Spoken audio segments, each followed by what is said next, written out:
fans, welcome back to another edition of the Terry Collins Show presented by Tunnel to Towers, supporting America's greatest heroes. Donate just $11 per month by going to t2t.org. That's T, the number 2T.org. I'm John Arezzi. We have another great show today. We have a special talk-in with TC with 2015 NL champion Met and clubhouse leader Michael Cuddyer. A great conversation with Michael where we go over that 2015 team, Michael's clubhouse leadership, the origin of giving a player of the game a WWE title belt, and Michael's decision to retire after that season and his announcement in a very non-traditional way. So we have a really good one there. We also have a video from Mike Piazza and the rare feat he accomplished last week on the golf course. Plus, a very special presentation that took place at Citi Field on Memorial Day, along with the video featuring so many of the great Mets players who have been part of the Tunnel to Towers Foundation. This heartwarming video will be coming up after the leadoff, which we will get to right now. Joining us direct from Los Angeles, California, where she's on her first extended road trip as the newest Mets beat writer for Newsday. She's also an analyst for SNY's Baseball Night in New York and co-host of the popular first-time listener, long-time caller. I would have to say that's a quirky podcast, but very, very entertaining. I love it each and every week. Let's welcome back to the Terry Collins Show our friend Laura Albanese. Laura, welcome. Thank you so much for having me. How are you doing? I'm a little tired, but maybe not as tired as you are because you were actually there in Los Angeles. I was just watching on television, but it was a late night. Yeah, it certainly was. I think I'm about to get kicked off the beat by my coworkers because I have, since I've joined, only been subject to rain delays and extra inning games and various sort of hijinks. And it's 100% me. I'm going to take full responsibility. There you go. I'm sure. Before we even get into this transition for you as the newest Mets beat writer, is there any hazing or anything that goes on? As they welcome you into this exclusive club. So far, not so much, but it's mostly because even before I was on the beat, I've been covering the team for essentially the better part of a decade. So I think you're not a newbie. No, and hopefully. They've all have a healthy fear of me. But no, the best part of the beat is the fact that none of us really take each other all that seriously. So I like to think that the hazing is universal. We just make fun of each other a lot. We spend a lot of time with these people day in and day out. So it's definitely an interesting brother/sisterhood. Yeah, I'm sure it is, and you get to see each other every day on the road. And but let's get to last night's game. It was a really exciting kickoff to this Mets-Dodger 4-game set. But I do understand, and we have a photo that I'll have Marsh put up because I know you enjoyed trying out some of the Dodger stadium cuisine, especially the Dodger dog. So how delicious was that? I have been lied to. I have been lied to my entire life. I was told that the Dodger dogs were iconic, that they were great. I finally get my hands on one of these things, and that is the accurate color of the hot dog. It's like it has cholera. I was warned by both Anthony DiComo and that the current iteration of Dodger dog was not good. But in my head, I said, how bad could a hot dog possibly be? It's a hot dog. Guess what? Really, really bad. It's terrible. The flavor is not natural to anything found in this earth. It's very strange. And the chili and cheese are better. The chili's on there. The yellow mustard and it was cheese and chili, and for some reason, all I could taste was Dodger dog. So that's what we're talking about right now. That's how bad it was. Well, I understand that you also got distracted when you were putting that tweet out. Shohei Ohtani, you said hit a home run that went to Guam. Yeah, I'm tweeting my disparaging comments about the Dodger dog and in what was likely retribution from Shohei Ohtani because I'm sure he follows my Twitter religiously. He hits it 424 feet. It cleared the bullpen. at Dodger Stadium. It was just an incredible moonshot. Like, everyone just stopped and looked up. And while we all know that Shohei is an incredible athlete, just to see those feats to this day, like, your mouth just goes like, wow, I can't believe he did that. That was a majestic blast, and it was he when he connects. I mean, I have never seen anything like that in my lifetime, and I saw Mickey Mantle play, so Mickey Mantle hit some moonshots, but and Barry Bonds, of course, and McGuire when all of that stuff was going on, but this guy and that shot was like, because all the other balls, I mean, Lindor hit that first inning leadoff home run, but it seemed like every hard hit ball was just kind of dying. I thought there was going to be a lot more home runs. If you go to like the Baseball Savant page, there were a number of balls hit by both the Dodgers and the Mets that were well over 100 miles per hour, and some of them were to the warning track and they would just die there. Asked Lindor about his first inning home run, and he was just like, "Oh, I hit that with all I had," and it was a home run, but it was not like this 400-foot kind of like tape job. And the thing with Ohtani is that he makes it look so effortless. Yes. When everybody else can tattoo a ball for 110 miles an hour and get nothing for it. Yeah, it was incredible. I thought Vientos was going to get one too, but that died as well out there. Yeah. But I wanted to discuss first and foremost your column from Monday in Newsday. How this it happens all the time when I'm recording. It's always the worst timing. Sorry about that, but in your column in Newsday, it stated like this series coming up could be an early season statement by the Mets. You wrote that this 4-game series with the defending world champions seems like a big one. And after the game last night, it did have a high level of drama and intensity throughout. Talk to us about that column. And after game 1 of this 4-game set, has that feeling been reinforced? I mean, and I say this with the caveat that it is June, and, games in June can only matter so much. And the old saying is that, they all count the same in September or whatever. But if you're having these statement wins against the Dodgers, and if you're able to scratch out these statement wins specifically against this offense, and over the last 3 wins that they've had the Dodgers, they've limited them to 6 runs, I think it does create a statement, because while the Mets have the best record in the National League, it felt like the Dodgers, and it didn't feel like it, all the articles coming into the season were basically crowning the Dodgers champions before the season had even started. Yeah. So to go into Dodger Stadium, which is the place where you saw your playoff hopes absolutely evaporate last season, and do it with confidence and kind of do it as a team win, and also with not necessarily your best starting pitching lined up to go against the best offense in baseball, I think it does make a statement. And one of the statements it makes is that the Mets have right now constructed a winning mentality. Because if you think about it, again, they're doing it without Sean Manaea. They're doing it without huge contributions from Juan Soto. They're finding ways to win. And when you can prove to yourself that you can find ways to win, that sort of confidence in yourself absolutely translates to October. So while all the wins count the same in the standings, some of them have more of a psychological boost than others when it matters the most. Well, three wins in 4 contests so far with the Dodgers is really a good sign, and I'm sure it adds a little bit more confidence each and every time that something like this happens. Carlos Mendoza talked about coming back to Los Angeles for the first time since last year's League Championship Series.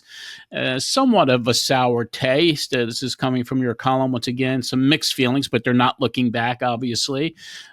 Is that your sense of it? Is that the team as a whole playing the Dodgers with confidence and kind of not worrying about what happened in that championship series? But it's 2025. We're moving forward, and it's a different team, a different mentality, and everyone has another year experience under their belts. Yeah, and I do get the sense that this team is very good at not looking back too much. And I mean, this is something that we already saw. Everyone's talking about the anniversary of that famous team meeting with Francisco Lindor and JD Martinez, and it seems like one of the themes, based on what players have said, was that, don't look at the past. Right. Look towards the future. And this has been an ethos that they've carried on to this year. And that's going to be important because even if they do really well in this series against the Dodgers, even if they do have that confidence boost of coming back to the place where, all their playoff dreams are shattered and winning 3 out of 4, whatever it is, this is not necessarily going to be the Dodgers team that if they meet them in the playoffs, they're going to see. The Dodgers have 15 pitchers on the injured list. We saw this last year as well. All right. I mean, Glasnow is out. Blake Snell is out. Kirby Yates out. They have, Roki Sasaki is currently out. Shohei Ohtani may start pitching again towards the end of the year. This team is only going to get stronger. So they can enjoy these wins. They can have that psychological boost that we're thinking of, but they can't rest on their laurels, obviously, because this team's only going to get better. And they're good with that. They are good with finding their opponent's weaknesses and exploiting them, but even more than that, working to their own strengths. So we saw even like Paul Blackburn goes up against the Dodgers, last 2 outings, abandons his four-seamer. He's like, you want to know what? Cutter, changeup, cutter, changeup, cutter, changeup. Yeah. That's what's going to work. That's what I'm going to do. Actually, the Mets' pitching staff as a whole didn't throw a whole lot of fastballs to the Dodgers yesterday. No. And that is interesting because one of the Dodgers' great skills offensively is their patience at the plate. It's why we saw Kodai Senga not throw a lot of ghost forks, because while the ghost fork is really deceptive, it usually ends outside of the strike zone. So they are finding ways to stay away from a good fastball hitting team that also doesn't chase, which is pretty impressive. It is very much so. And that Dodger pitching staff, as decimated as it's been, maybe they need a Frankenstein lab like the Mets have. I mean, maybe, although, everyone's like, well, they got Alexis Diaz and suddenly they're going to fix him too. So we'll see. They have him now too, right? They do. And someone's got to fix him. I mean, if people went over to the Mets, I'm sure that, that lab and the mystery of that lab and, it's like, what goes on and what are they doing? Because even a guy like Blackburn who comes back and he's got, he's like one of those guys. They're not going to go 8 innings. They're not going to go deep in the game for the most part, but they're getting optimum performance from just about everybody on that pitching staff. Yeah, and so, again, they have been pretty secretive about the lab, but you've gotten indications of what the lab does. I think everyone understands they want to optimize pitchers, they want to look at the data, they want to use that, the biometric data, all these other things. But 2 things stood out to me. This year, when Luis Severino was on the A's, and he noted that one of the biggest things the lab helped him with was just staying healthy and knowing his own body. So when you're looking at guys like this, it's even more than just staying healthy necessarily. But I think when you take care of these little like nicks and bruises that won't necessarily make you miss a start or go on the injured list or anything else, your mechanics are repeatable and more consistent. So I think that's a really big deal. And then Kodai Senga had mentioned, I don't know if it was his last start or the start before that, that generally speaking, prior, when he first got here, he wasn't too into kind of matchups in data to the point that he is now. So he's doing more homework. And I think having this information, one, be disposable and then be digestible, which are two, you have it in your hand, but you also have to know how to use it. To have those 2 things come together, I think they're trying to get the most they can out of the talent that they do have. Yeah. And there are more reinforcements coming, obviously, with Sean Manaea. Will be back probably, I would say, maybe end of the month, beginning in July, perhaps. Yeah, it seems, I would say probably, it really depends. He threw a 59 pitch up and down live bullpen the other day, and so now they have to decide whether he's going to throw another live bullpen or begin a rehab assignment. Obviously, he's got to get built up. So probably best case scenario, early-ish July, maybe mid-July. Yeah. And they don't have to rush him. That's the thing. They're not forced to rush him back just because of how the rest of the staff is performing. So when he comes back, that's another reinforcement. Then they got some tough decisions to make, especially when Frankie Montas is ready to start pitching again as well. So they're in really good shape when it comes to that pitching staff. And that was the one area this season where everyone was like, doesn't look special to me, and all of a sudden it's amazing. So whatever they're doing, they're doing right. And it's a good place to be if you're a New York Mets fan. We have to talk about Mark Vientos. Now, Mark has had his struggles recently, but has started to look a little bit better over the last few games. A couple of hard hit balls, including the one that almost went out last night. But in the 10th inning, he hit a sharp ground ball at first base. He fell down. You were there. It looked like from us watching on television that he grabbed the back of his leg, and now we found out that it's a hamstring injury situation. And what have you learned, and what is going on with Vientos? If you can give us an update there, if you have any. So last night, speaking to Carlos Mendoza, they didn't have a lot of answers, but he did say, hey, it does not look good, which anytime an athlete grabs the back of his leg and essentially falls, it doesn't look good. He was able to walk under his own power. Mostly, he had a little bit of help coming off the field. He was obviously walking gingerly. We saw him in the clubhouse after the game. He still had a slight limp, again, walking on his own, which certainly better than crutches. But it looked like he was going for tests. I'm assuming an MRI. So that's kind of a tough situation. He couldn't give us any sort of update post game. He just basically said he didn't know. He didn't know, but pretty downcast, as you can imagine. And then there were reports this morning that the Mets were planning to call up Ronnie Mauricio, which I think is possibly an indication that Vientos is going to the injured list. But I mean, I won't say that definitively because I don't know definitively. Yeah. But well, the team hasn't announced it yet. I know some reporters are talking about that possible scenario, so we'll have to wait and see. I know a lot of people would love to see Mauricio in the Mets lineup or coming up to the majors, but no one wants to do it at the expense of a guy, Vientos, who is pretty well liked on the team, and he's coming into his own a little bit, and he's had a little rough stretch, but.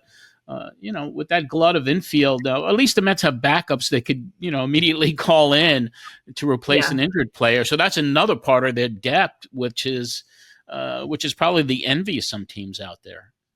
Yeah, I mean, their ability to reload has been excellent. Ronnie Mauricio, if he does come up, it's going to be interesting. I mean, this is a man who got injured, was basically out of baseball for a year after he ruptured his ACL. He's only had 65 at bats in the minor leagues since his return. That said, he's tearing the cover off the ball. He's hitting 441. He has powered all fields. Talked to David Stearns. I think it was last week that he addressed the media. The one thing, he has a little bit of a free swinger that can get minor leaguers into trouble on the major league level. And the other concern, which if Vientos is hurt is probably a little bit less of a concern, is you have to make sure that he gets regular playing time because, again, this is a man who has not played since 2023. Yeah. I always like to talk about Juan Soto, and it looks like he's been getting a little bit more confident in each game over the past week. Homers in 2 consecutive games this past weekend, a couple of good defensive plays, stealing some bases. He's on track to steal more bases this year than he has previously in the last few years. He could be closer to a breakout, and his OPS is getting close to 800 now. Even though he's hitting, 240 or so? What's your recent observations regarding Soto? I mean, a lot of people are like, well, he did all this stuff against the Rockies. And granted, the Rockies are not a very strong team. But, even against the Dodgers yesterday, the first ball that he hit for an out, everyone's like, oh, he hit a double play. He hit 110 miles per hour. He is hitting the ball very, very hard. He's always had kind of a high ground ball rate, and I think that's kind of that's hurting him. A lot. At this point. It's a lot. I think it's at this point it's well over 50%. And he's pulling the ball on the ground as well, and so the hits are not coming in. People talk about BABIP, batting average of balls put in play in terms of luck, and yes, he has been unlucky, but it's also about the quality of contact in terms of where you're hitting the ball. And if you're hitting the ball on the ground as opposed to line drives, you're probably going to get a lot less quote unquote lucky. So I mean, you can't really go to I don't know that necessarily you can go to a player of Juan Soto's caliber and be like, hey, change your entire approach and make sure you elevate the ball more, because that can mess with the guy's head. That can mess with his batting stance. Yeah. That being said, I do think we are creeping towards kind of a return to the Juan Soto that we know. And once that happens, the tools are already in place for him to succeed, because all the underlying metrics including expected batting average, expected slugging. All those things are very high.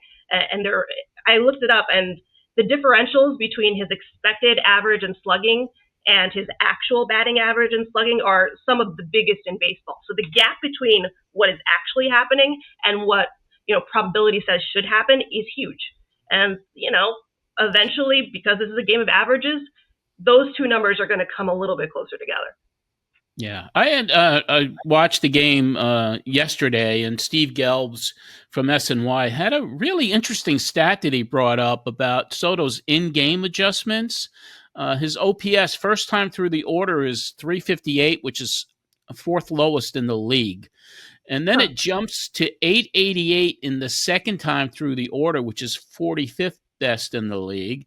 And then jumps to 1126 the third time through the order, which is second best in the league. So I found that really interesting that here's a guy that is able to make these in-game adjustments through the first, second, and third time through the order. So I was like, that was really compelling for me to hear Steve talk about that last night. Yeah, that's super interesting. And I think if you're a Mets fan, also super encouraging. We saw it when he was on the Yankees. He was basically like the human strike zone. We talk about robo-umps, but I mean, he has a robo-ump in his brain. He knows where the ball is, and I think that's one of the things that allows him to get stronger. He has this kind of preternatural ability to study pitchers in game. And I also do think that he talks to the guys around him. Francisco Lindor is very good about hey, I saw this and this at bat. Pete Alonso is very good about that sort of thing. Brandon Nimmo is very good about that sort of thing. You feed that type of information to a player of Juan Soto's caliber when he already has that elite plate discipline and that elite eye, and then he's going to get progressively stronger. And even when they switch up the pitchers and they put a reliever in, at this point he's comfortable in the batter's box, and then he can start doing even more damage. Yeah. We look forward to seeing the summer unfold with Mr. Soto, and it's just been interesting to watch since he's been here. And obviously, I watched over the last several years of his career, but having him on the Mets and seeing this day-to-day Juan Soto watch and everything he does under a microscope, it's quite. For me, I mean, I haven't had that type of feeling about a Mets player since Mike Piazza joined the Mets way back in 1998. So you have a new role. You are now the newest Mets beat writer for Newsday. When did you learn that this was a possibility for you? And talk to us about the changes it means in your life. Yeah, so it happened a little bit suddenly. I think it was probably late last month. My colleague Tim Healy took a job at the Boston Globe. He went to school in college, so I think the idea of going back home, went to school in Boston rather. So I think the idea of going back home was probably pretty cool for him. And I knew something was up because I had gotten an email from my editor, and he was like, "Hey, could you take the Boston Road series?" I'm like, "Well, that's strange. Tim would never give up a chance to go to Boston." Yeah, right. Yeah, because again, he grew up in Connecticut, went to school in Boston. I'm like, oh, okay. And I would say about an hour later, Tim texts me. He's like, oh, I have some news. And I'm like, oh, okay. And a little bit after that, it was a pretty quick turnaround. They were just like, in the past, I hadn't taken the beat just because it is relentless. It's a lot of travel, and I had family obligations that I really couldn't make that work. And they're like, would you be willing to? And I was like, yeah, let's give it a shot. I mean, this is a once in a lifetime opportunity to cover a team on a beat, follow them around, kind of get to know the ins and outs, and hopefully do some good work and tell some interesting stories because you're there all the time. So, and when you're there all the time, I think you get, just by nature of the job, you get better insights into the team and the people on it. It just means more writing on your part because you're covering the team on the road, a day-to-day basis, but you're still going to do your columns and whatnot. I mean, your columns are just so incredible to read, each and every one. You have just a unique style of writing, especially, your columns that are so enjoyable. It just brings a little bit of a human element to fans that read it, and people like me who read every word that you write in the columns. They're just great. So for you, I mean, are there any cities or stadiums that you have not been to yet, or have you seen all of them? No, there's a good bit that I haven't, because in my previous role, what I did was I generally would cover whoever was home, whether it was Mets or Yankees. So I would only travel if the beat writer, because we sent only one person on the road, wouldn't be able to make the series. So I haven't been to Dodger Stadium yet. So I No love that. kidding. That's So why, that was your first yeah, time? yeah. That's why this is my first time trying a Dodger dog, which never Wow. again. Okay. I have been to a number of stadiums, but believe it or not, one that I have not been to that I'm so excited to go to is Wrigley. So I have been Oh, trying to get to oh, Wrigley that's such a for great part. years.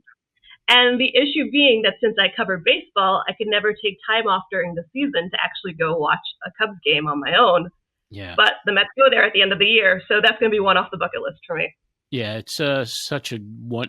I compare it to Fenway in a lot of ways, and I've been to Wrigley, I've been to L.A., and Dodger Stadium is so unique and special as well, just because of the heritage and because really where it's placed in the proximity of Los Angeles and the city. It's a beautiful park. Wrigley is just it's blue collar and it's rough. uh, as a fan, going in there wearing a Mets jersey years ago, I think it was around 2006 or seven. The Mets were pretty competitive, and I mean, I wore a Mets jersey and I regret it, because it was not good. But anyway, I I love it. know you getting the opportunity to go to these places like LA yesterday and Chicago. It's going to be great for you to experience those stadiums that you've only just kind of said, I wish I could go see a game there. And now Yeah. you get the chance. How many beat writers are on the road covering the team for the Mets? So it kind of changes depending on the trip. Sometimes the importance of the trip or various outlets' budgets. I would say, generally speaking, where there's about 4 or 5 of us that regularly travel with the team. So it's a small group, but it's a fun group. Yeah. There's more this series because, or not beat writers, but more New York-based writers this series because the Yankees were just here. So if you covered the Yankees, then you could just stay. Yeah. So yeah, that's a small little group when you look at it on a regular basis. A handful of people in comparison to when you're covering a game at Citi Field, where it seems like that press room is always packed, with everybody under the sun in there. So, well, congratulations on that. It's great. Thank you. And you personally, I know, you're obviously, you got to be objective and you can't really root for a team or anything like that, but you have some pretty cool memories growing up, in Brooklyn, and as early as from what I read in an interview you did yesterday, even the Robin Ventura walk off, which should have been a grand slam, but the walk-off, the single back in the postseason. And so share some of those earliest Mets moments and memories as you grew up, which led to this opportunity. Yeah, so growing up, I was a child of immigrants who did not like sports at all, and neither did any of my siblings. I'm the last of 5, and there's a huge age gap between me and then my next sibling. But during the summer, there was nothing on TV. We didn't have cable, so I just watched a lot of baseball, and I kind of taught it myself.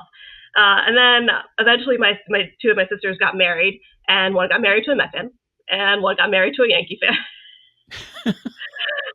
So it was a very cool environment, kind of having my brothers-in-law, obviously butt heads over baseball teams, but also teach me a lot more about the sport. So my one brother-in-law who was a Mets fan, he kind of was like teaching me stuff around the 1999-2000 season, and I remember just really enjoying Robin Ventura's left-handed swing. So at that point, he became my favorite player. I was like, this is a beautiful swing. I love third baseman. I love the defensive plays. And I remember watching that game against the Braves and the rain coming down and Ventura hitting it out. And just being so taken by the theatrics and the cinema of baseball. And it was just I think one of my favorite parts about those seasons from 1999 to the Subway series was how united it made all of New York, but also like people were obviously butting heads because Yankees versus Mets, and who's better, and you go to schoolyard, and who do you root for, and how dare you, and all these other things. But having Robert Ventura hit that ball out, and then realizing that it was a single, I think that might have been the beginning of me really enjoying the narrative behind baseball, like the story behind it, the quirks about the sport. Because imagine writing that story and all the emotions that go into it. So that was just it's kind of like imprinted in my brain in terms of what makes this sport so great and so beautiful and so extremely weird. It was fantastic.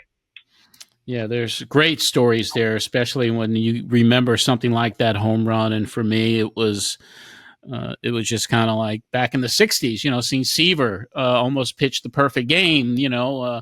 Watch that on TV and the drama of that, and it just kind of draws you in. And then the more you get drawn in, the more you love it. But something horrific happened in New York. It's going to be 25 years next year, and that's the 25th anniversary of 9/11. And here at the show with Terry, and we do so much work with the Tunnel to Towers Foundation, which is such a huge part of what this show is. And even with the Mets, I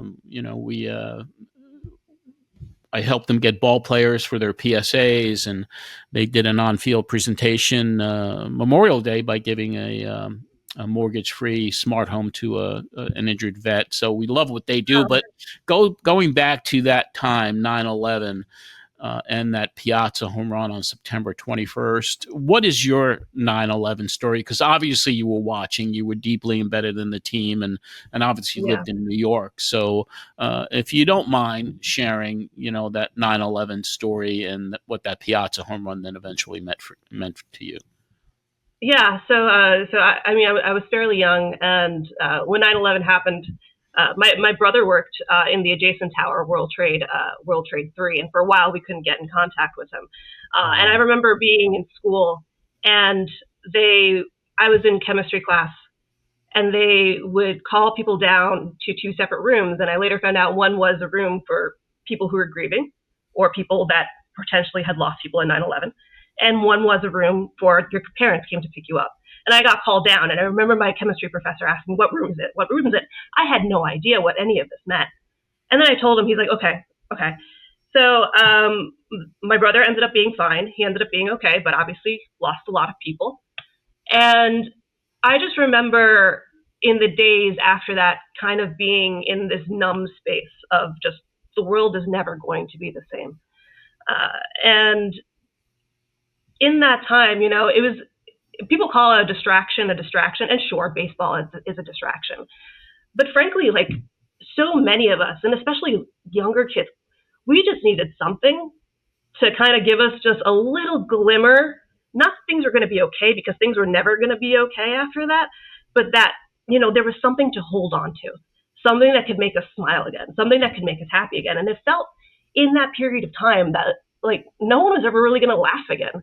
I remember walking back to my apartment in Brooklyn and having that layer of dust and my footprints kind of like being embedded into the dust, and wondering which one of my classmates had lost parents or siblings or anything like that. And when baseball came back, it felt almost like an exhale, because, even if for 3 hours or whatever it is, you could just kind of be in that moment and enjoy a sliver of normalcy that just felt like it went out the window. And I remember, I remember following, because I was a big newspaper nerd. I would go to the corner and buy Daily News, New York Post, Newsday, whatever else, for however many cents I had. And I remember reading all the stories of the various Mets and Yankees doing outreach work, like John Franco going to the firehouse and all these other things. And the work they were doing. And I remember it was dumb, but I was so proud of these baseball teams and these baseball players for stepping up in this moment where it could have been easy to say, I'm going to go home and be with my family, which no one would have faulted you for. But instead, let me be a source of comfort for people who need comfort. And then, that first game back, playing the Braves, and I was just seated and in rapt attention. And then Mike Piazza obviously hits the iconic home run, and everybody kind of like, it doesn't matter who you were rooting for, Yankees, Mets, Braves, it didn't matter. Everyone kind of like swelling up and enjoying this moment of catharsis. And even though, again, it was a baseball game, it felt like so much bigger than a baseball big game because New York needed that. It just needed a moment to say, okay, we got absolutely just knocked down, but there is reason to believe that we can get back up. And, sometimes little things like that, when you talk about the humanity behind baseball and the stories behind baseball, it's always going to be more than wins and losses because it's played by people. And they have these stories and they have these narratives, and it kind of like it's a reflection of our everyday life. And I will never, ever forget that moment. Yeah, that home run, that game, and when Piazza hit that home run, it was like this collective, it's okay to cheer. Yeah. It's this deep breath, and it was just such a memorable moment. And with 25 years almost come and gone now, it was just an experience, and it was so uplifting for not just New York and New York City or Mets or Yankee fans. It was just for the country, and I really appreciate you sharing that story with us. So your next stop after LA, I guess, is Colorado before you get back to New York. Yep. And all I want to say is I wish you the very best. Can't wait to get you back on. I think you'll be back on with us in about a week or so. So enjoy Los Angeles. Enjoy some of the cuisine there. Stay away from the Dodger dogs. I will. That I can promise. Is there anything you're looking forward to trying there? Have you heard anything about some of the other? I heard there's great cuisine there. You just got to find it, I guess. So I went to Grand Central Market and had incredible pupusas. But my friend recently told me about, and hopefully if the game ends early enough, I'll be able to go there, a Star Wars themed bar that does the blue drink, like from Star Wars. It's like something like Scoundrels and Villains. And if it's still open one of these days, if the game ends soon enough and it's still open, I am going to go try and find some blue milk drink situation. There you go. And try that. There you go. Well, enjoy, and we look forward to next week to see you again. Thanks, Laura. Thank you. Great as always to have Laura Albanese with us, the newest beat writer on the New York Mets beat, covering the team for Newsday. So another great segment for Laura, and we'll bring her back next week on our next show as well. But let's talk about our sponsor, Tunnel to Towers. As workers in the World Trade Center rushed down the steps on September 11, 2001, firefighters were racing up. As a way to pay tribute to those heroic first responders, the Tunnel to Towers Foundation held its annual New York City Tower Climb on Sunday, June the 1st. More than 1,000 people trekked up the 104 flights of stairs inside One World Trade Center. The event raised money for the Tunnel to Towers Foundation, which was started after 9/11. You can still contribute by going to t2t.org. And this past week, right here in Nashville, former Major League ball player Wally Joyner hosted his latest Tunnel to Towers golf outing. Wally is a great friend of the foundation, brings together some terrific ball players and celebrities to help raise money for T2T. These golf outings around the country are a terrific way for supporters to have a fun day of golf while supporting the Tunnel to Towers mission. Wally's next golf event is going to be July 28th in Newport Beach, California. You can learn all about that and the foundation's ongoing programs by going to t2t.org. That's t2t.org. Donate just $11 a month and you could transform lives. And finally, what we spoke about earlier in the program, a special event took place before the Mets-White Sox game. On Memorial Day last week, Citi Field was the location for a special announcement made by the Tunnel to Towers Foundation. T2T surprised Army Sergeant Major Daniel Hendricks with the news he'd be receiving a mortgage-free smart home. Hendricks was injured in a parachute incident and lost his left leg. Tunnel to Towers will help him regain his independence with a new high-tech, specially adaptive smart home. Here is that presentation, courtesy of the Tunnel to Towers Foundation and the New York Mets, which included a special video featuring many of that Mets team, past and present, who support the foundation. So let's go to that right now, and then we will return with this week's Talking with TC and Michael Cuddyer. This world doesn't function without armed forces, first responders who every day put their life on the line. I mean, heroes don't wear capes. Like, heroes are just regular people that just do incredibly exceptional things. There are people that put on a uniform like us to play baseball game. First responders put on a uniform. You never know if they're going to come back home. They're the real heroes, Tunnel to Towers. It's so rewarding to see how many people want to contribute. I support the Tunnel to Towers Foundation. It's a no-brainer for me to help such a worthy cause. What TT does is gives them homes. It's giving them back a little pride in themselves. I have great respect for the work Tunnel to Towers does to support our first responders and our military. This is amazing, amazing organization.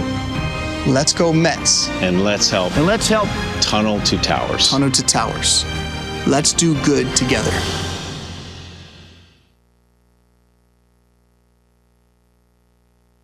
Mets fans, please welcome to the field United States Army Sergeant Major Daniel Hendricks. We now have a very special presentation from the Tunnel to Towers Foundation. Daniel is receiving the keys to his very own mortgage-free smart home.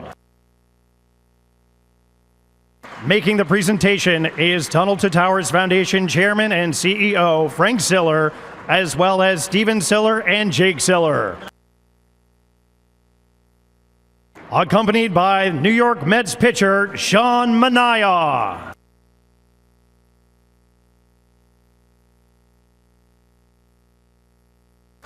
Mets fans, let's hear it one more time for Daniel Hendricks.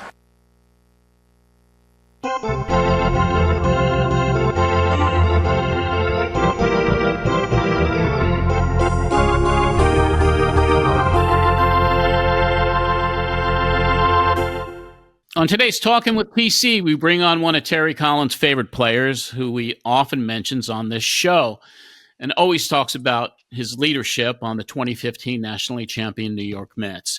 He's a two-time All-Star Silver Slugger Award recipient and the 2013 National League batting champion. Over his 15-year career, he played for Minnesota Twins from 2001 to 2011, the Colorado Rockies from 2012 to 2014 before finishing his career with the Mets. A 2017 inductee in the Twins Hall of Fame, he's one of only 30 players in MLB history to hit for the cycle twice and also hit 2 home runs in the same inning back in 2009. Always a fan favorite. It's our pleasure to welcome Michael Cuddyer to the Terry Collins Show. Michael, welcome. Thanks for having me. I appreciate it. Terry, good to see Mike, you again. Thanks for coming on. When we started this podcast last year, John and I were talking, and he was asking me about certain guys I'd love to have on. I said, one of these times I'd really like to have Michael Cuddyer on, because the impact that you made by coming over and bringing the background, not just, you're big league players for a long time. You're a good player, but there was some intangible stuff that you brought that I saw even in spring training, and we'll get into it in shortly. But that stuff that you learned when you were in the Minnesota Twins. Those things were so impressive, and I know it's, as a player, you got to buy into systems wherever you're at, and you obviously bought into that Minnesota Twins system. Yeah, we really didn't have much of a choice. That started with obviously Tom Kelly, Terry Ryan in the front office, and then Gardy was able to take that over. And, I think the thing is with the Twins, it was just attention to detail and rallying around the guys, playing as a team, leadership. And I was very fortunate to have a lot of leaders kind of mold me, Torrey Hunter and Corey Koski, these guys that taught me not only how to play the game at the major league level, but how to be a professional. And that's half the battle. There's so many talented players in amateur baseball, nonetheless the big leagues, that you've got to be a professional when you finally make it, and that's how you stay. You be a professional. And I tell my kids to these days, I said, don't worry so much about being good, worry about being valuable. And because your roles are going to change throughout the course of a season, throughout the course of a career, throughout the course of your life. And if you're valuable, then you're always going to have a spot. Yeah, Mike, I saw that with you. I mean, I brought up a lot. My first experience, and I, played against the Minnesota Twins for a long time. Coming up, I was always seemed like, and years and years ago, they always had the biggest players in baseball, and then when I got in the American League, I was there, and I played against Tom Kelly. I knew Gardy forever, but they went about things for me the right way, and I go back to one day, and I've told this story. When I first came to the Mets as the field coordinator, there was a day where I kind of ran the pitchers. The big club was on the road, and I was staying back, so I ran the pitchers. And Johan Santana stopped the pitchers' practice, the fielding practice they were having, and aired out the rest of the pitchers about how they're going about their jobs, even though it was a practice. Yeah. When I was done, when the practice was over, I grabbed him and I said, "So what brought that on?" And he said, "Terry, when I was with the Minnesota Twins," he said, "every day we were on the field, it meant something. And we went about it the right way." And just what you said, the attention to detail. And that, Mike, when you came to the Mets, I saw it the first day you and I ever talked. I saw how you were going to just approach spring training. And I think that's what, as you said, you were a talented player, but your mental aspect of the game was off the charts for me. Well, I appreciate it. And that was the only way we knew how. And I think one thing too is communication was so big, and that's I really obviously, and I don't know if I told you or not how much I appreciated playing with you and for you is because of how well you communicated, especially with us as veteran players. And that's all you can ask for from your manager, from your front office, is if you communicate well and players know what's asked from them, they're then able to enforce it, so to speak, in the clubhouse.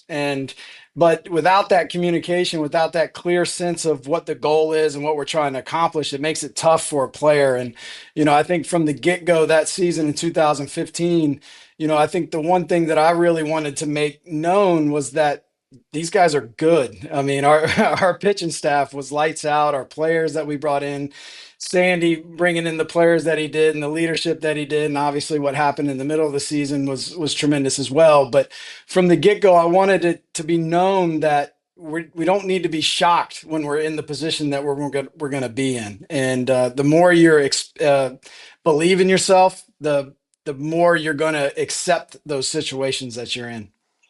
Michael, and I go back to the first day I told Doc to talk to John before we even were on the air. And I said, the first time that you and I talked, I said, I used to map out all the bats through spring training. So when you guys came in the first day, you had an idea what to do. And I'll never forget, you told me the first day, you said, look, that's fine. Everything's going to be fine.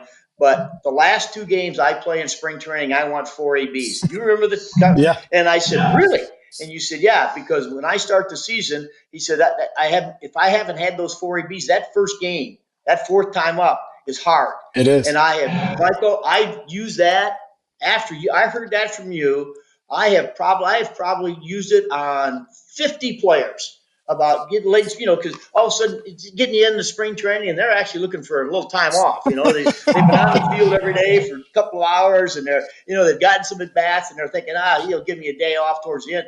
And I bring up the fact, I said, well, let me tell you something about Michael Cuddyer. He said, I got to get ready for opening day because that game is as important as any. Mm-hmm. And so I want 4 at bats. And I'm telling you, I've used it forever. And I thought, wow, this guy is preparing himself for the season. I always thought that was a great quality that you had. Well, yeah. And it is, because getting that 4th at bat means you're playing 9 innings. And, very few times in spring training are you playing 9 innings. And those last 3 innings are a completely different animal if you're not used to playing in it. And, you've got to be prepared. You might be called upon. You might have to be hitting against the closer with the man on second and 2 outs. And you need to be used to being able to get that last at bat, or it might be the ninth inning. You might need to make a game-saving play out in the field. And if your legs aren't ready or aren't used to it, or your mind's not wrapped around playing that last 3 innings, it makes it difficult. And yeah, you've got 162 games, but as you mentioned, man, you got to be ready to go opening day. Yeah. So, Mike, tell us about, I feel so bad what's going on in Colorado. Bud Black is a great friend of mine. So, tell me about playing in Colorado. Jim Whelan, he managed there 1 year and couldn't stand it. Yeah. Couldn't stand it. So tell me about playing in Colorado, what it was like. Colorado's tough. I mean, it's probably one of the most physically demanding places to play. And everybody talks about, it's thin air, ball travels, base hits, which is all true. But what they don't mention is it's the only team that's in the Mountain Time Zone. So every single time you're on a road trip, you're changing a time zone. Doesn't matter if you're going east or west. By the time you get acclimated, whether it's a 6-game or a 9-game homestand, by the time you're acclimated to altitude, you're going to San Diego where it's sea level, and then you're coming back to altitude. You got headaches and your skin dries out and you've got bloody noses all the time. And it was a difficult place to play. Great place to play, beautiful ballpark, but the games took forever. I mean, they were 3.5, 4-hour games every single game. And you never felt like a lead was safe. So it was a high stress situation pretty much every time. Tough place to play, but man, I enjoyed my time there. It's a great city. Denver's a great city. Fans come no matter if you're winning or you're losing, the fans are there. And I enjoyed my time in Colorado. Well, you proved it by the way you played on the field. So, Mike, when you came to there's all this talk now about about playing in New York. I heard about it when I came to the Mets. But obviously with what Soto's going through now, even though he was with the Yankees, it's all about how hard it is to play in New York. Did you find it hard to play in New York? I didn't find it hard to play. I mean, it's still baseball. I mean, the fans, they are demanding, but I mean, you should be as a fan. You want your team to do well. You want your teams to win. And, the one thing that I found, and this is no matter where you play, if you're accountable, then you're fine, because then you can, if you own up to whether you're playing well or own up to your playing poorly, you're going to be fine. And, you can't hide behind excuses. That's when fans really start turning on you, is when you start making excuses for whether you're playing poorly or the team's not doing well. You make it, nobody wants to hear excuses especially from Major League Baseball players. So, I always found that if you go out, you played as hard as you can, you let the results happen, and then you own up to whatever the results were, and you stand in front of your locker and you answer the questions and you move on and try and do just as well the next day. And that's all you can ask from yourself. And I felt like I was comfortable enough with myself that I could do that and stand up in front of it. And you take whatever happens, whatever the fans give you, you take it and do the best you can the next day. Yeah, so I know you're back doing some stuff with the Twins. Is that right? Right, special assistant, one of those jobs. Have you thought about getting back on the field in any role at all, or just you like what you're doing? Yeah, not right now. I've got a 16-year-old son. I've got 13-year-old girls. And as you know, as we've talked, the reason I retired is because I wanted to spend more time with them and be there for them and let them go through their ups and downs of their lives and adolescence with their dad around. So right now, I like the role I'm in. I've done some work with USA Baseball where I've managed the 18U national team. We went to Taiwan. And so I have done some things just to keep myself relevant and have a pulse on the game of baseball still. And I'm constantly asking questions to our front office, constantly asking questions to our coaching staff, because I'm curious. I'm curious by nature. And I really love learning about the way the game is not only played, but the way the game is taught, the way the game is scouted, the way the game is looked at nowadays. So I am in tune with today's baseball. So if things were to happen, I'm never going to say never. But as of right now, I enjoy where I am in life, and I enjoy where I am in my family's life as well. Well, I think that's wonderful, and I know we did talk. You said, "Hey, look, it's time for me to be a dad," and I respect that immensely. So John, I know you've got some questions for Michael. You've followed him, and so what do you got for him? Yeah, I got a few questions for you, Michael, and I thank you once again for coming on the show. I wanted to talk to you about David Wright. Obviously, Yep. there's a big weekend coming up in New York in July where he's getting his number retired, going in the Mets Hall of Fame. And your lives have intertwined with each other over the years. When David, I believe, was in 8th grade and you were a senior in high school, he was in the cafeteria and he heard that you were drafted by the Twins. And then that kind of motivated him a little bit. I'm sure he had it in his heart to be a player, but Sure. that was like, well, it could happen. And then you mentored him along the way.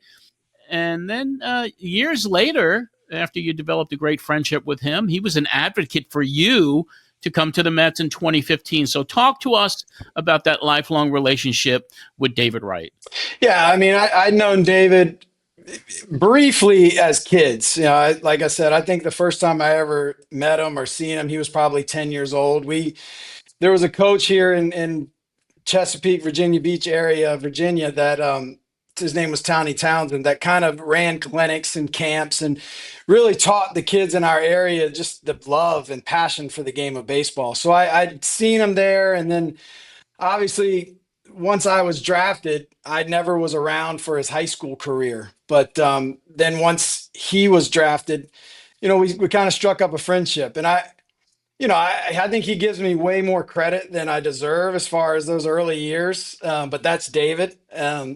But one thing that I was able to do for him was, you know, once I was drafted, I hired a personal trainer here in the area because nobody really had done that. Nobody had really, knew what the physical demands of playing a professional season was and kind of had a head start. So I got him in contact with our personal trainer here, and he hired him as well. And we started working out together in the off seasons and competing in different things, racquetball and whatever the case may be. And, you know, I just wanted to help him learn what it was like, especially the first 2 years of professional baseball, of how to kind of map out your off seasons. You know, so many times when you're a high school kid to get drafted, you're used to swinging 1,000 times a day, every single day. And then come July or August, you're toast. And, you know, having somebody there to kind of let you know that it doesn't all have to get done in December. And it doesn't all have to be done in January. You gotta be able to sustain yourself through a career. Those are the types of things that I tried to help him with. And, you know, once he got to the big leagues, he took care of it. He took care of the rest. And the fact that he reached out to you during that free agent season, I mean, you had a lot of interest from a lot of teams, and then you got the qualifying offer. Before the qualifying offer, I had about 29 other teams that were interested, and then once they realized that it was going to cost a draft pick, because I didn't expect to get a qualifying offer extended to me, and nobody else really did throughout the industry. And then, I probably had the first day of free agency. David was the very first person to reach out. There's zero question. I mean, the minute it happened, he's like, he texted me, said that now that free agency is officially begun, I want to be the first to get on the recruiting trail. And then the next day, there was quite a few other players that would call and teams that were interested. And I think it was 5 days. The Rockies had 5 days after the World Series to extend that qualifying offer. And once that qualifying offer got extended, David was the only one that continued to call. So, and that obviously meant a lot. It was a very tricky few days trying to work out the details in secrecy in New York, which is not an easy thing to do. But we ended up obviously getting it done. And David was a huge part of that, not only bringing me there, but I think a huge part in being an advocate for me to Sandy in the front office with the Mets as well. And, you know, I'm really fortunate that he was able to do that. And, you know, another huge part of my career, being in the 2013 Home Run Derby, was one of the highlights of my career. And that was obviously all David, because he was the captain at Citi Field. Yeah, at Citi Field. He was the captain of that Home Run Derby team. And, you know, I wasn't the quote unquote sexy name to bring in, but he stood up for me, and I ended up having one of the best times of my career. Well, y'all get to celebrate in July, and Terry will be there. You'll be there, so it's going to be a big party for David, and how wonderful that is for him. And we as a fan, we love David Wright. I mean, it's hard not to. I mean, great the guy. thing about David is he just did everything right. We talked earlier in the podcast about being accountable. He was the one. He was the one that was always accountable, and he was the spokesperson in the good times, and he was the spokesperson in the bad times. And like I said, I think that's obviously, he was on a Hall of Fame path when he was healthy, so that had a lot to do with it. But also, I think he earned the respect of obviously the players, teammates, coaching staff, front office, but earned the respect of Mets fans as well, because he was accountable, and one of the only ones that was accountable every single day. And that's who he is. Yeah, absolutely. And every major league season has its twists and turns, and 2015 certainly had those for you, Terry, and for you, Michael. And the Mets, with that great pitching staff, had some struggles offensively. Sandy came in and made some big moves and really reinforced the team and the organization. One of the biggest moves, obviously, or perhaps the biggest one, was getting Yoenis Cespedes at the trade deadline. But that also kind of cut into your playing time. But at the same time, the Mets had recently promoted a young outfielder named Michael Conforto. And I've heard that you took on a mentorship role for Michael. So I'd like to get yours and Terry's take on the relationship with Conforto in those early days of him getting into and making the majors. Sure. Well, from my standpoint, I mean, again, and it's what I talked about being valuable. And, I knew in order for us to win, Conforto needed to be a player, and I needed to be and do everything that I could to make him feel comfortable and kind of learn the ropes, so to speak. So he was going to be an impact player for us, especially down the stretch. And, I think if you have that mindset of being valuable, it allows you to take your ego and put it to the side. Now, did I want to go out there and be a superstar? Of course I did. Did I want to go out there and hit 30 homers for our team? Of course I did. There's no question about that. But I also understood where I was physically. I wasn't able to do that as often as I would have liked. So, that's when you go and you turn on being valuable. And my value to that team at that particular moment, whether it was 1 week and it could change the next week, was to make him feel comfortable to be able to go out there and produce for us. And, when you're especially at the stage I was in my career and where we were in the season, it's all about winning baseball games, man. It ain't about our numbers, our stats, our ego, all of that. That's got to be pushed aside. We need to win baseball games.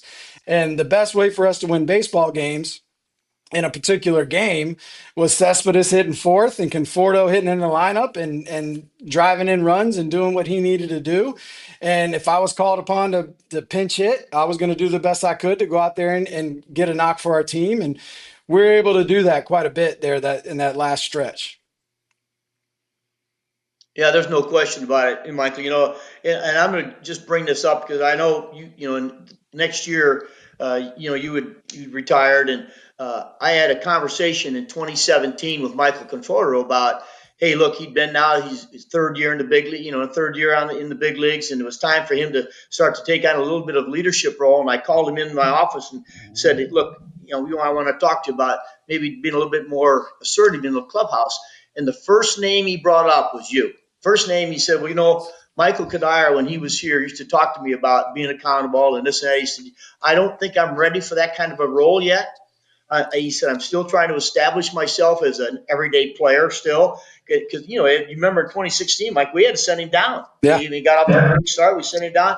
And so in the next year, you saw he was going to be a good player. But he said, no, Michael taught me some things that I haven't achieved those yet. So I don't feel good enough to, hey, look, be that kind of a leader that those guys were. And I thought it was a real tribute to how you taught this guy to what to look for when he looked in the mirror. Hey, I've got to be able to do this. I've got to be able to do that. And you were the one that taught him how to do it. And he's obviously made himself a pretty good career out of it. Absolutely. And, that's That's again, I go back to the guys in Minnesota that taught those lessons to me and taught me what it was about to be a leader. And being a leader has to be authentic, and it's got to be real, and it's got to be who you are, because your teammates and your manager and everybody, it's easy to see through guys that are just going through the motions or doing things that aren't them. So it's got to be an authentic relationship with your teammates and with yourself. And, that's what I tried to bring. And it took me years to be able to cultivate that as well. And, I feel like it was the right point in my career when I joined the Mets to be that guy and be comfortable enough that even if you're not producing on the field, you still can earn the respect in the clubhouse, and you can still earn the respect with your teammates just by the way you go about your business and the way you live your life. And, I'm very proud of the fact that I was able to do that. And I feel like players were able to feed off of that at times. I agree. Well, that Go ahead, John. The 2015 season was special in so many ways, and during the season, you began awarding championship belts. I got one in back of me, by the way. There you go. WWE championship belts to the player of the game. Yeah. Talk to us about how that began and how much that presentation meant to the players. Yeah, I mean, that presentation's kind of caught fire. It seems like everybody's got something now. It's crazy. That's something that I started in Minnesota in 2008.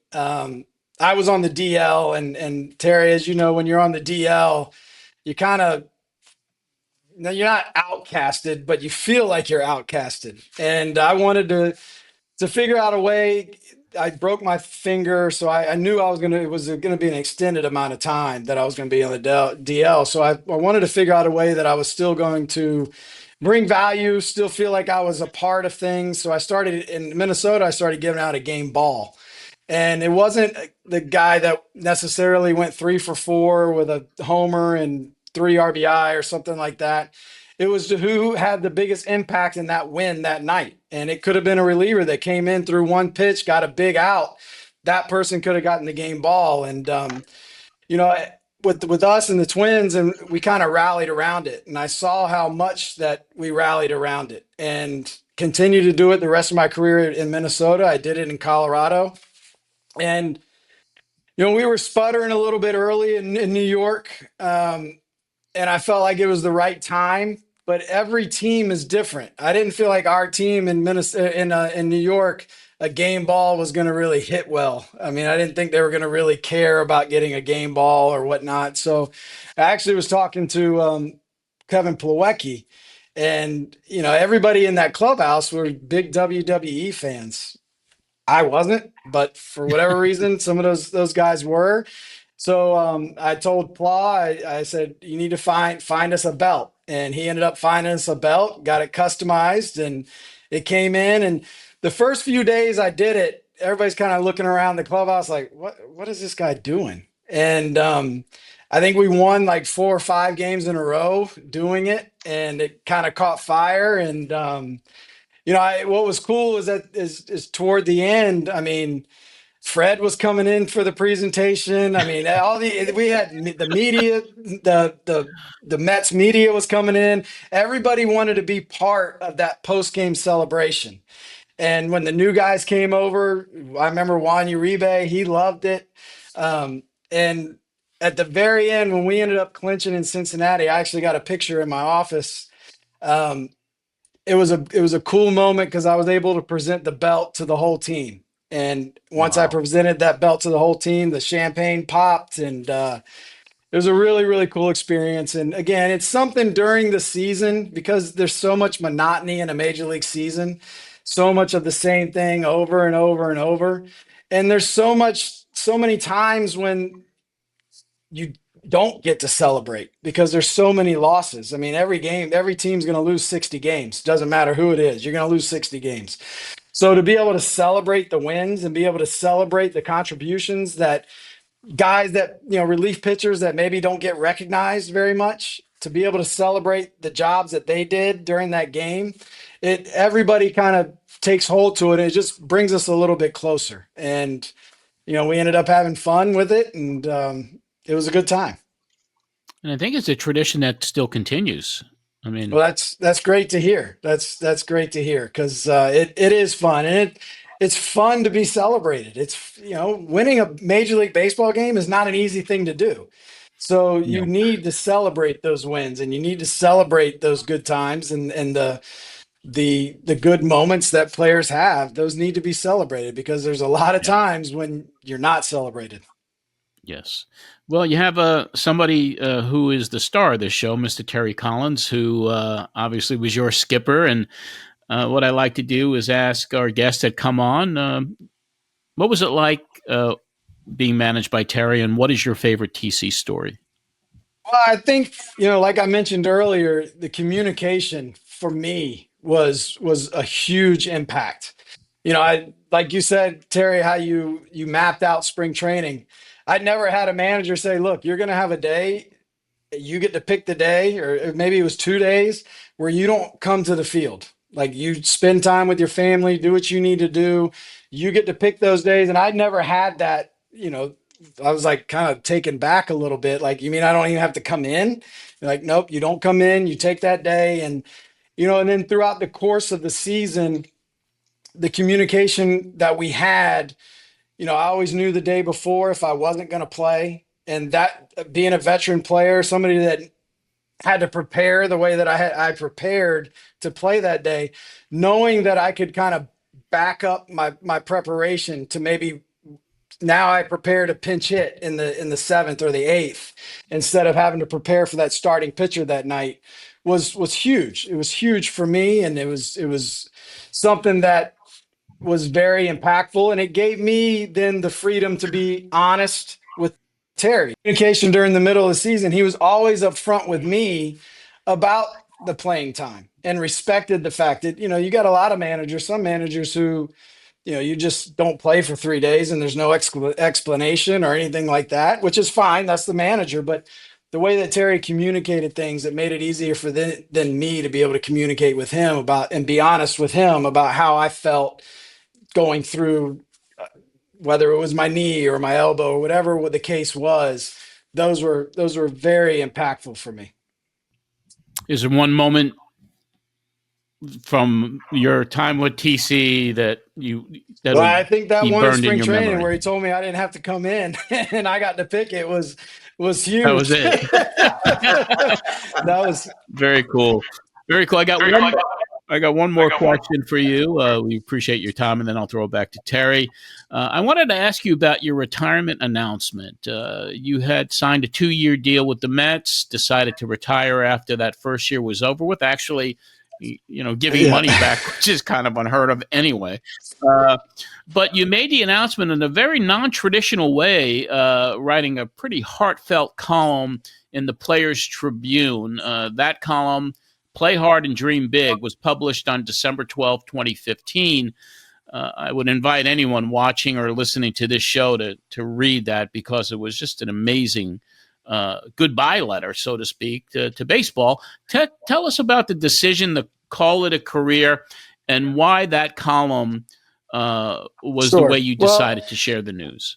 When the season was over, when every season was over, I always, when I was 18 years old and was drafted, I made a point to always be honest with myself and reflect after every single season where I was in my career. I never wanted to be the guy that was 27 years old, kicking around in the minor leagues, knowing that I really didn't have a chance. And if I did, it was going to be up and down. And I wanted to be honest with myself to be able to then move on to something else or another interest in my life or my career. So I established that at a very young age of being truthful to myself and looking in the mirror at the end of the season and evaluating where I was.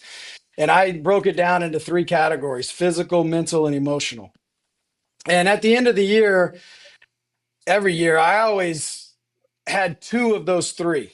It was always different. Some years I was beat up physically, but I still was emotionally invested. I loved the game, still was mentally fresh, then there were certain seasons where mentally I was fried, but physically I felt good. Emotionally I was. Then there were some seasons, especially when I started having kids, emotionally I was taxed, but physically and mentally I was still there. And as the off season progressed after 2015, I realized that none of those three were there. Emotionally, I was with my family.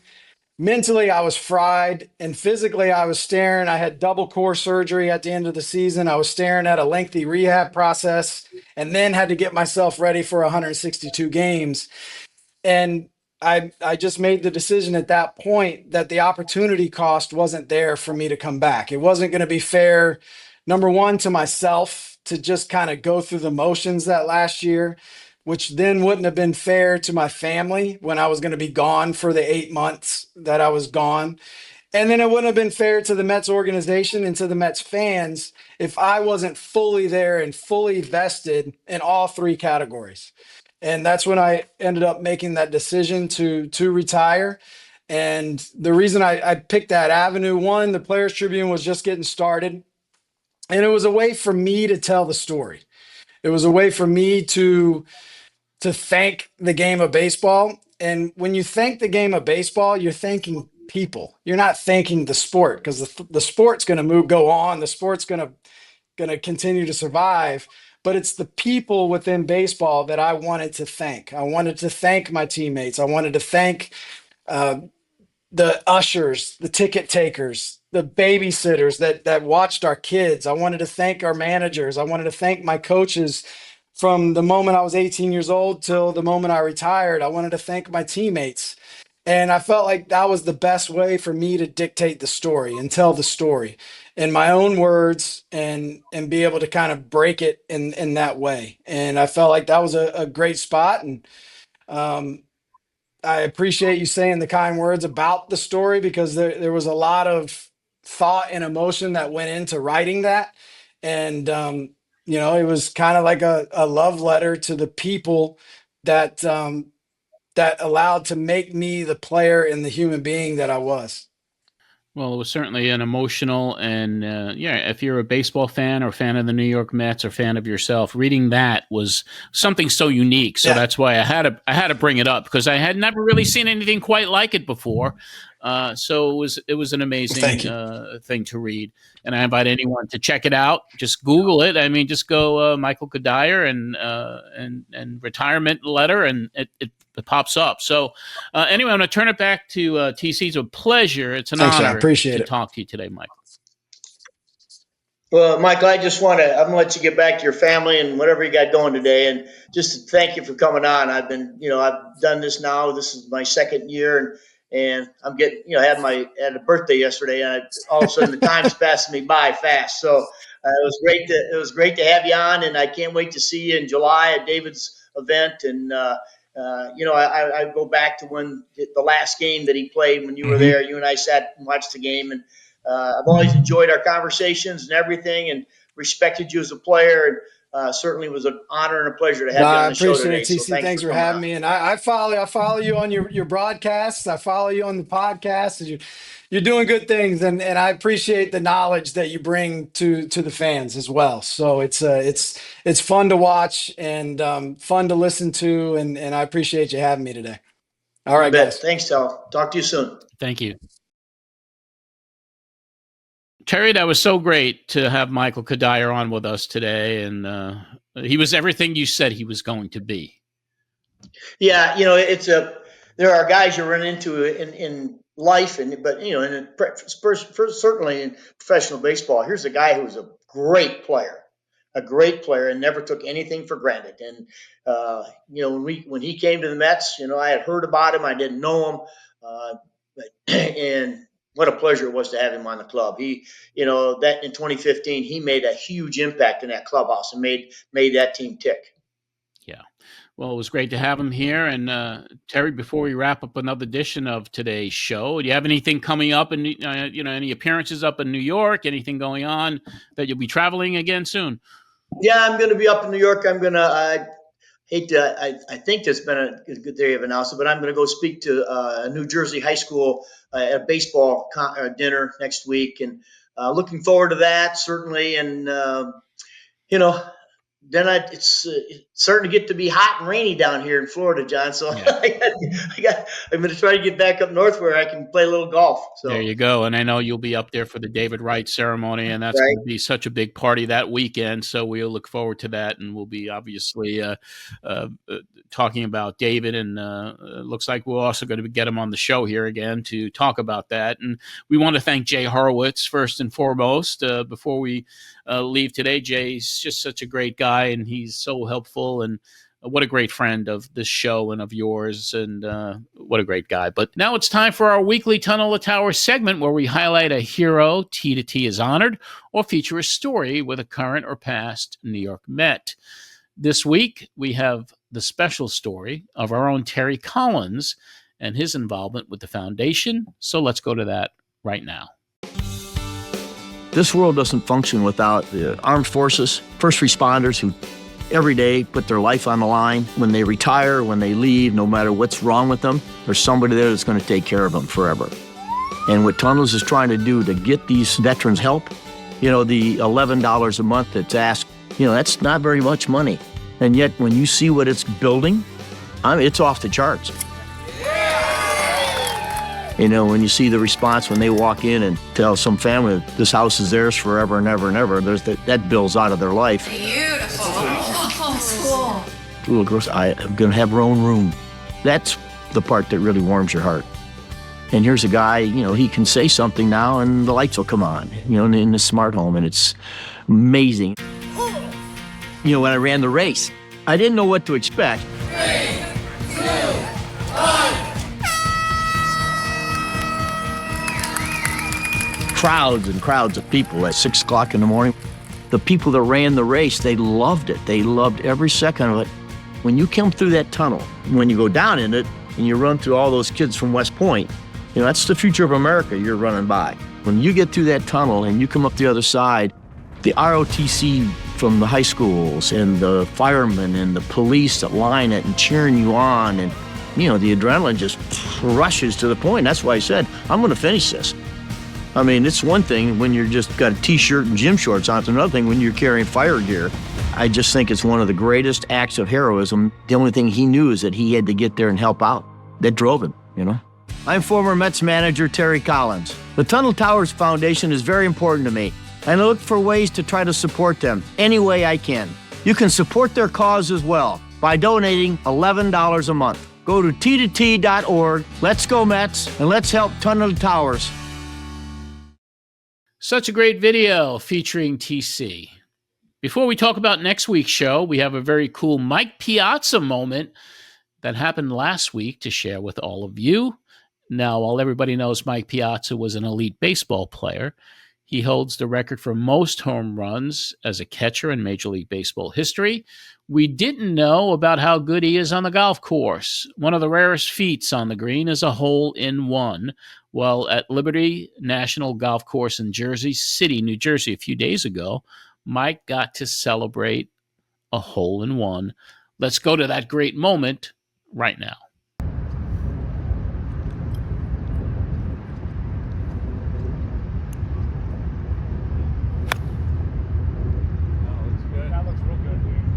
Might be a hole-in-one. Wow. Woo. Good shot. Yeah. Did it go in?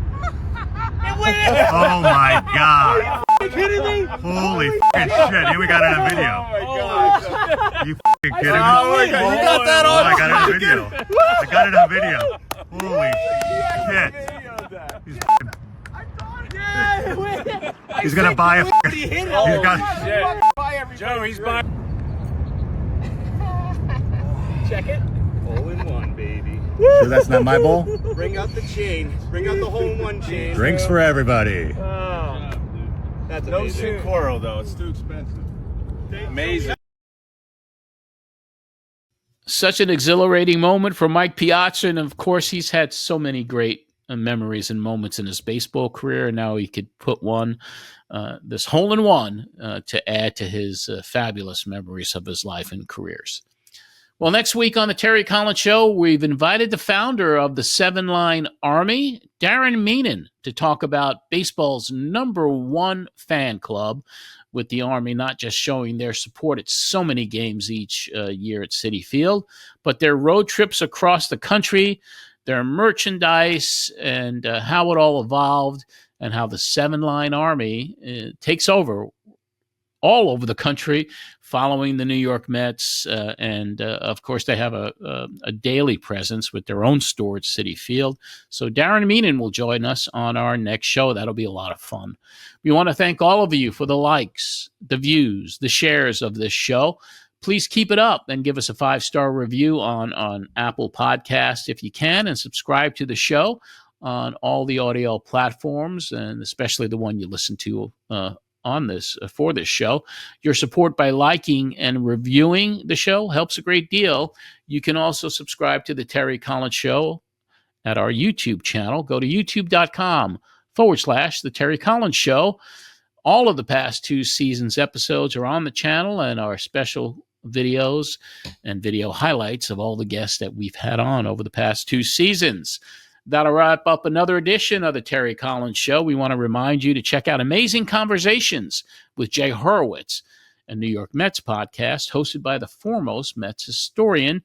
Each week, Jay brings on guests from all eras in Mets history. Subscribe to it now. I believe this current episode features the main chef of the New York Mets at Citi Field and all the cuisine that he works with there. So another entertaining episode. Amazing Conversations with Jay Horowitz, available on all podcast platforms and on YouTube. Thanks to the Terry Collins Show creative director, Marsh, as always, and to our researcher, Dominic DiBiase. For Terry Collins, this is John Arezzi. We'll see you next time.